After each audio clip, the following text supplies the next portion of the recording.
Shavua Tov, Boker Tov, nous sommes aujourd'hui le dimanche 5 janvier, 5 Tevet. On va dédier ce Dvar Torah pour la réfoua de tous les malades d'Israël, Be'ezrat Hashem, qu'Hashemou leur donne toute cette guérison complète. Parashat Vayechi, dernière parashat du livre de Bereshit, où on va essayer d'apprendre à s'armer de patience. En effet, Chachamim disent que pour toute situation nécessitant une délivrance, une miséricorde de la part de Akadosh Baruch Hu, de Dieu, il est essentiel d'être doté de cette vertu d'endurance. Que l'homme soit patient et qu'il sache supporter sans vouloir hâter les choses, comme on le voudrait. C'est comme ça que une des brachot que Yaakov Avinu va donner à ses enfants, c'est de savoir que il dit au chapitre 49, verset 3, plus d'endurance, plus de vigueur. Impétueux comme l'eau, et il ne te restera rien.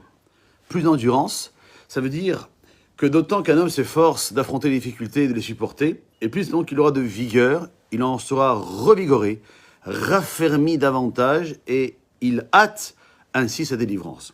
Mais s'il est impétueux comme l'eau, c'est-à-dire que s'il est pressé, troublé par l'impatience, qu'il n'a pas la force d'attendre, mais qui cherche à hâter le dénouement, alors il ne te reste rien, dit le texte, cela ne conduit à rien.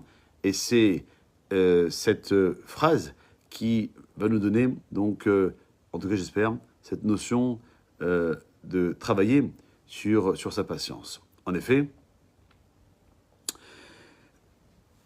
la paracha que nous avons lue hier matin, la paracha de Vegash, rapportait au chapitre 45, verset 1, le verset qui dit « Velo yachol Yosef leitapek lechol hanisabim alav » que Yosef n'a pas pu se retenir devant tous ceux qui étaient devant lui, donc devant ses frères.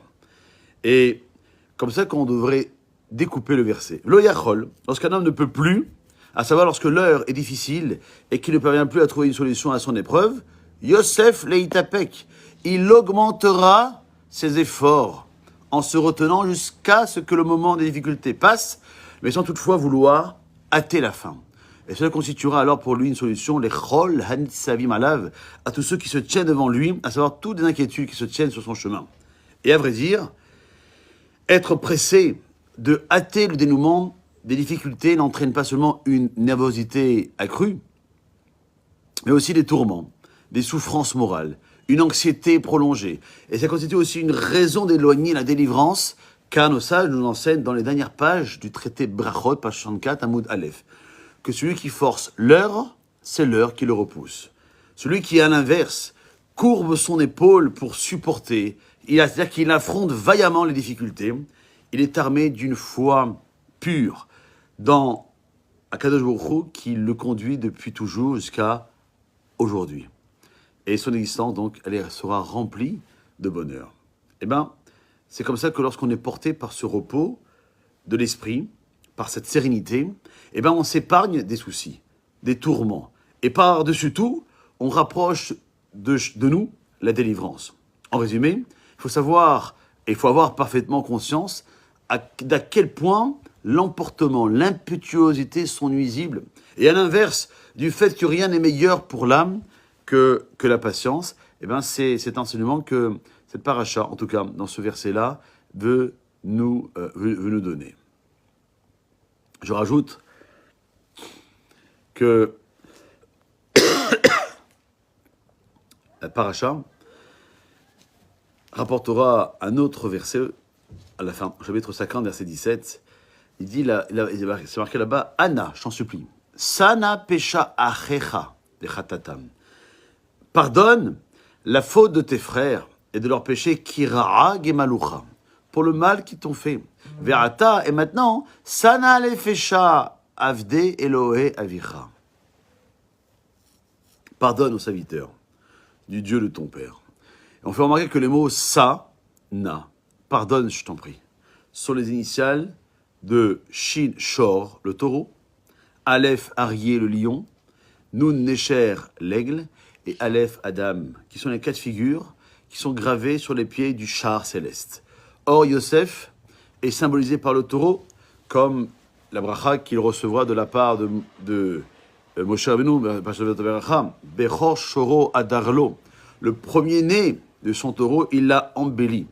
Yosef, il avait atteint ce niveau très élevé par le mérite d'avoir fait vaillamment face à toutes les épreuves, toutes les difficultés qui sont abattues sur lui, puis savante, jusqu'à ce qu'il soit nommé vice-roi. D'après cela, hein, on peut comprendre la chose que le mérite tout entier d'être arrivé à ce niveau de Yosef, que son visage soit gravé sur le char céleste, n'a été rendu possible que par la faute de ses frères, de leur péché et pour le mal qu'ils ont fait à Yosef. Car au début, il n'y avait que Anna, j'en supplie, qui est composé de Aleph, Arié, le lion, Nun, Necher, l'aigle, et Adam, l'homme. Et seulement grâce à la vente et aux épreuves, Yosef a pu parvenir à cela.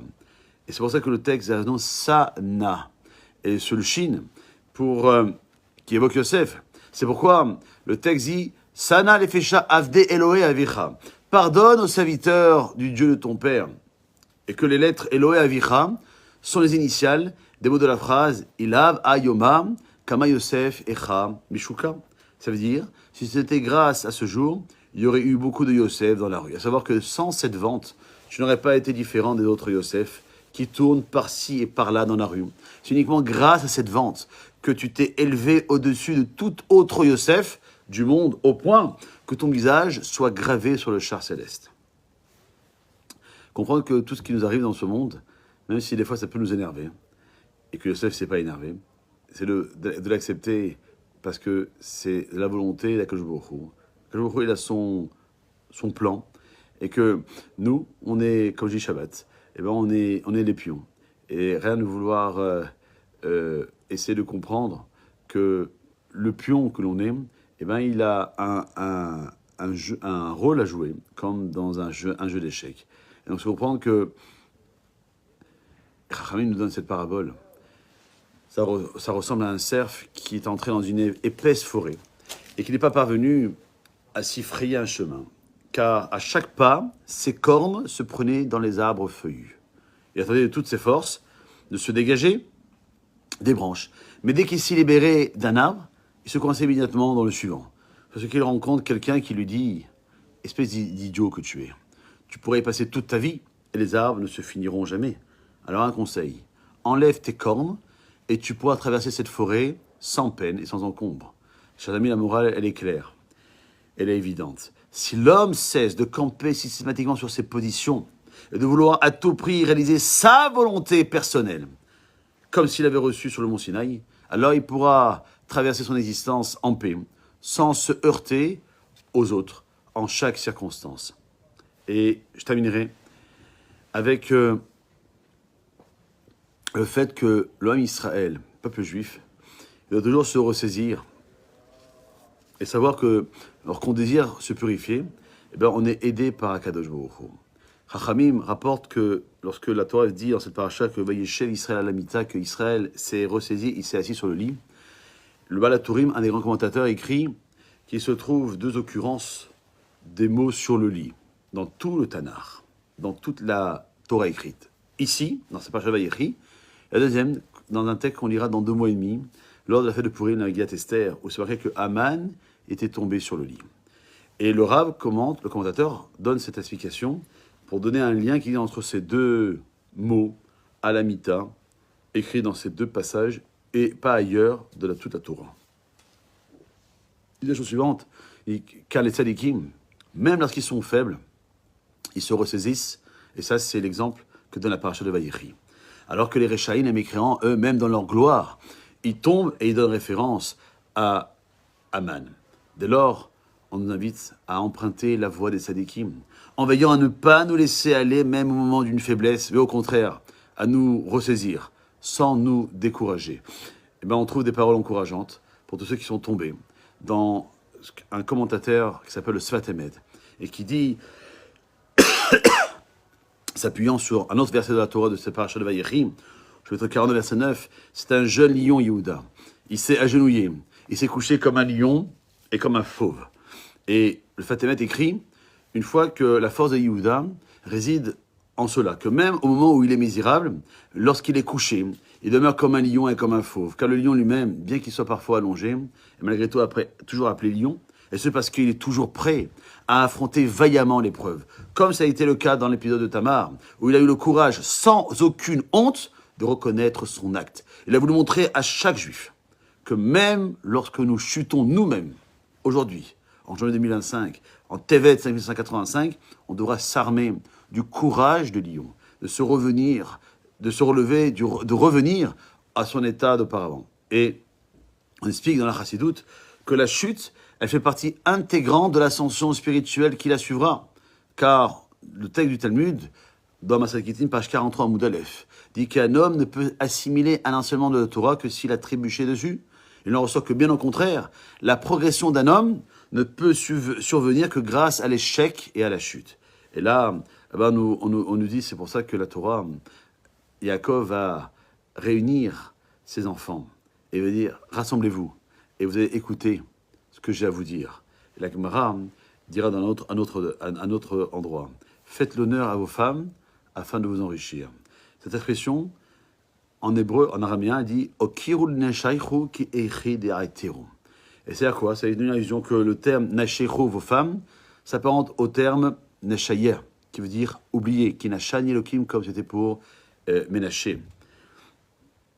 Dès lors, le verset évoque qu'il faut faire honneur, donner de l'importance au temps où l'on oublie son niveau habituel et où l'on chute, car cette descente, elle est nécessaire à l'ascension spirituelle. Et tout le but de l'oubli, donc de cette chute, est afin de nous enrichir, de nous hisser à un niveau beaucoup plus élevé.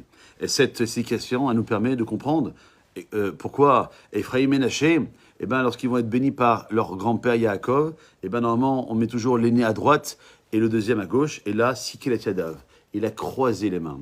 L'aîné, a été béni par la main gauche et le cadet par la main droite. Car le nom de Ménaché, il évoque, comme je disais tout à l'heure, l'oubli.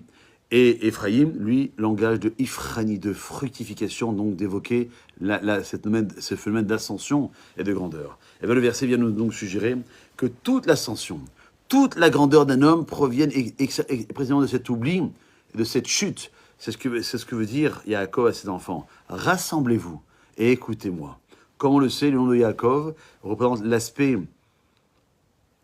inférieur du patriarche. Donc comme ça qu'il leur disait, lorsque vous serez dans un état de Béné Yaakov, un état de bassesse, écoutez. Et réfléchissez alors au fait que tout le but, c'est de vous amener à un degré élevé, car je suis Israël, votre père, et Israël symbolise un degré élevé de Yaakov.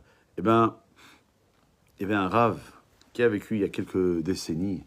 Il y a un mal qui s'est répandu chez nous, lorsqu'on a affaire aux performances spirituelles des grands hommes de la Torah, c'est de considérer uniquement le résultat final de leurs vertus, des niveaux spirituels auxquels ils sont parvenus.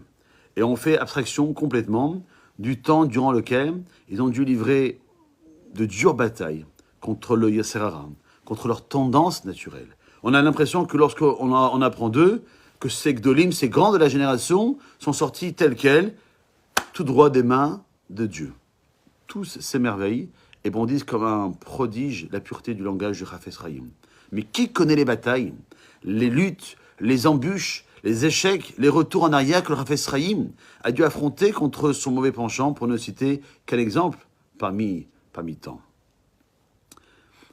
Un être humain restera ce qu'il est. La conséquence est que lorsqu'un jeune homme, doté d'esprit d'initiative, d'aspiration, d'enthousiasme, trouve sur son chemin des embûches, qu'il est confronté à des chutes, à des échecs, qu'il est confronté à toutes sortes de situations comme celle-ci, se considère comme ne faisant pas partie des proches d'Hachem. Car il s'est venu que celui qui est proche d'Hachem, c'est celui qui se repose sur des eaux calmes, en jouissant de son bon penchant, comme les sadikim qui jouissent de l'éclat de la présence divine, avec leur couronne, leur joie au Gan Eden, sans être dérangés par les tempêtes des tempêtes du Yetzer Hara. Et si on se retrouve en prise avec ce fameux Yetzer Hara qui a réussi à avoir le dessus, alors on pense bêtement qu'il a réussi à avoir le dessus, et bien on pense bêtement et naïvement que tout espoir est perdu pour nous. Et nos paroles nous font simplement sourire. Alors, nous, on est invités à ne pas lâcher, à faire en sorte que nous sommes les enfants de Yaakov, mais aussi les béné Israël. Et bien, nous devons faire en sorte que Yaakov a été ce géniteur biologique, et que Israël, c'est notre force spirituelle auquel nous sommes tous invités à prendre de là. Et c'est cette paracha de Vayechi, la dernière du livre de Bereshit, qui doit nous donner cette énergie spirituelle afin de pouvoir arriver, merci à la semaine prochaine, dans le livre de Shemot, le livre de la Géoula, le livre de la délivrance, et le livre où les mitzvot vont commencer à nous être donnés et à pouvoir vivre parfaitement notre vie avec la relation que nous devons avoir avec le maître du monde, avec l'autre et surtout avec soi-même. Passez une bonne journée.